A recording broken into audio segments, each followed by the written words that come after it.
Hello, this is a very impromptu video that I just randomly decided to do. Haven't showered today, I'm in sweats, but I picked up this book and I read something in it that I just needed to share. So this book is The Daily Stoic by Ryan Holiday. I've never read any of it, I just randomly picked it up. It's my boyfriend's book and I was like, I need to read this. It's a daily thing, so there's every single day of the year there's one page.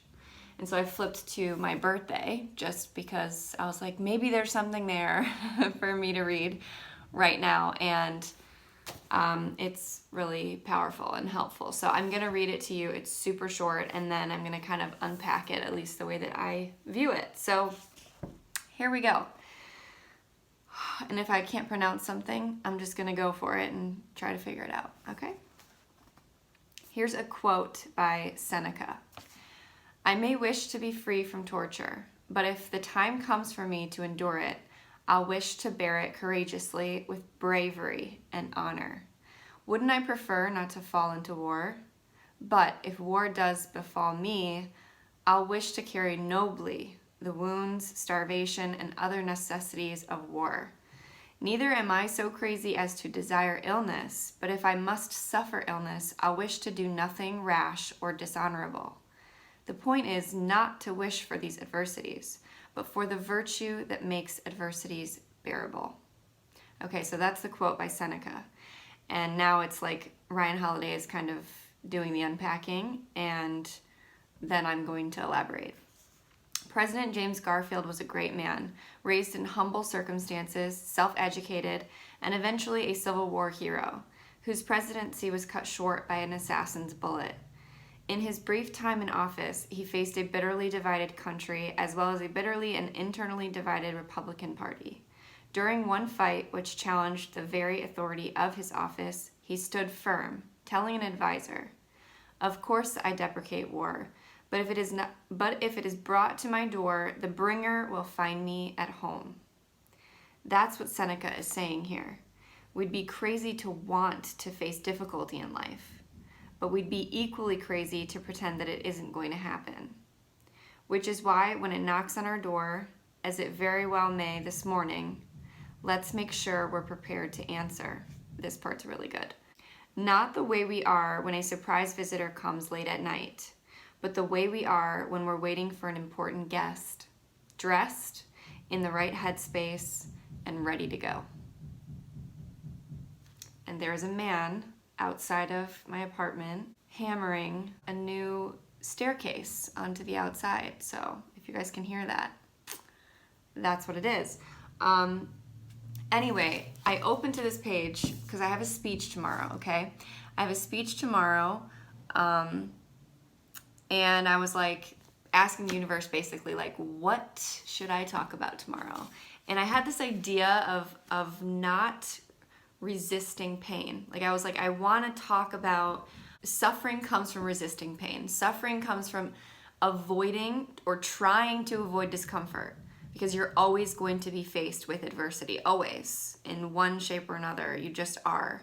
And so if you try to avoid it, then you're going to end up leaning on things that are external, and you're going to find yourself in some type of addiction or some type of unhealthy habit.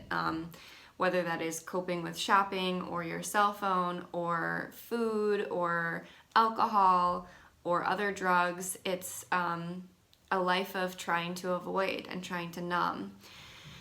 And so instead, I think the solution, or at least one of the solutions, is to embrace and endure discomfort, and to be able to welcome in uncomfortable feelings and welcome in pain and actually feel it. Like, not go searching for pain, just like this little meditation said in the book.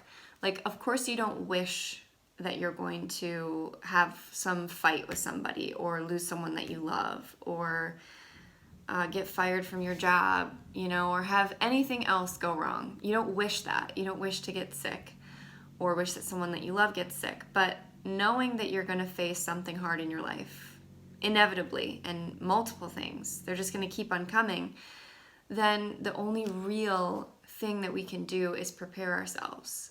And I guess the way that we do that is we accept the fact that we're going to feel discomfort, and when it comes, we're going to allow it to fill our bodies. We're going to allow it to become manifested within us. We're going to allow it to take shape and take form, and we're going to allow ourselves to feel it and sit with it. And we're going to be courageous and brave in the choosing of sitting and feeling our pain, not wallowing, not dwelling, but feeling, so that it can move through us, instead of numbing and blocking and accidentally holding on to our pain by reaching for things outside of ourselves to distract us, or to in hopes of numbing our pain, because that never really works. And I tried doing that for a really long time, and I realized the only thing that was ever going to work was if I honored my pain and honored my discomfort and actually gave it space within my physical being, so that it could come up and through and out and be expressed once it was felt.